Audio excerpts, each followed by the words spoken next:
Bonjour à tous et bienvenue dans cette vidéo sur la membrane plasmique. Je précise tout de suite que cette vidéo n'est pas du tout exhaustive, elle ne va pas présenter assez de détails sur la structure de la membrane plasmique ou bien ses fonctions. Son but est de présenter dans le cadre d'un cours sur la structure de la cellule ce qu'est la membrane plasmique et quel est globalement son rôle. Si vous souhaitez en savoir plus sur la membrane plasmique, il faudra attendre le chapitre dédié à la membrane, ou bien consulter d'autres vidéos, comme par exemple celle des Amoeba Sisters, dont j'ai mis le lien ici. Voici une cellule. Cette cellule est délimitée par une membrane plasmique. La membrane plasmique est donc une limite entre l'intérieur de la cellule, représentée ici en vert, que l'on appelle le cytoplasme. Je note au passage que le cytoplasme fait l'objet d'une vidéo aussi dans le cadre de ce cours. Donc la membrane plasmique délimite le cytoplasme et le milieu extérieur, représenté ici en orange. Notons que ces deux milieux sont très riches en eau. La membrane plasmique va contrôler les échanges qui se font entre l'intérieur de la cellule et l'extérieur. En effet, il va y avoir des molécules qui vont sortir de la cellule et d'autres molécules qui rentrent dans la cellule. Certaines substances peuvent passer librement à travers la membrane plasmique. C'est le cas par exemple du dioxygène ou du dioxyde de carbone. D'autres substances, comme le glucose ou les ions, vont avoir besoin de structures particulières pour traverser la membrane. C'est ce que nous verrons dans le chapitre dédié. Voyons maintenant si on peut observer la membrane. Par exemple, ici, chez ces levures, on distingue clairement un contraste entre l'intérieur et l'extérieur de la cellule. Et on voit bien ici qu'il y a une limite, et cette limite, c'est la membrane. Mais on ne peut pas observer à proprement parler la membrane plasmique. On ne la voit pas au microscope optique. Même chose sur ces cellules délodées. On distingue un contraste, par exemple ici, entre l'intérieur et l'extérieur. En plus, chez les cellules végétales, il est assez compliqué d'observer la membrane plasmique et surtout de ne pas la confondre avec la paroi. En effet, les cellules végétales sont le plus souvent gorgées d'eau. Elles sont gonflées et leur membrane va être collée à la paroi, ce qui rend donc son observation difficile.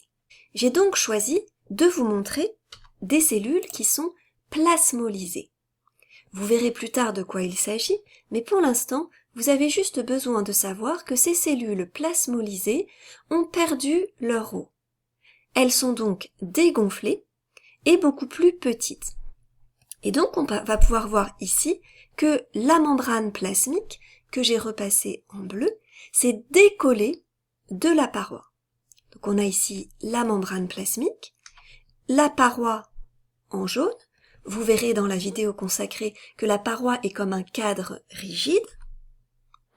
Et on voit bien donc ici que la membrane plasmique s'est décollée de la paroi, ce qui permet de mieux l'observer. La zone qui se situe entre la membrane plasmique et la paroi est l'extérieur de la cellule. Notons ici que l'on observe à l'intérieur de la cellule des petites boules vertes. Vous devez savoir reconnaître qu'il s'agit de chloroplastes. Je précise à nouveau que la cellule végétale n'est pas ici dans son état normal. Je me sers de cette image pour bien expliquer la distinction entre membrane et paroi. Pensez sur votre poly à écrire le titre au-dessus de l'image ainsi que les légendes. Vous pouvez mettre la vidéo sur pause pour prendre le temps de le faire. Étant donné qu'il est difficile d'observer la membrane au microscope optique, voyons ce que cela donne avec un microscope plus puissant, le microscope électronique à transmission. Vous avez ici la limite entre le cytoplasme et le milieu extracellulaire. On distingue clairement ici la membrane et cette fois-ci, on peut l'observer. On voit qu'elle est constituée de 3 feuillets, un feuillet sombre, un feuillet plus clair et à nouveau un feuillet sombre. Nous reviendrons là-dessus dans le chapitre dédié aux membranes. Donc la membrane est ici repassée en bleu et elle permet de délimiter le cytoplasme, que je repasse en violet, du milieu extracellulaire qui apparaît ici en vert. On peut noter que la membrane a une épaisseur d'environ 7 nanomètres.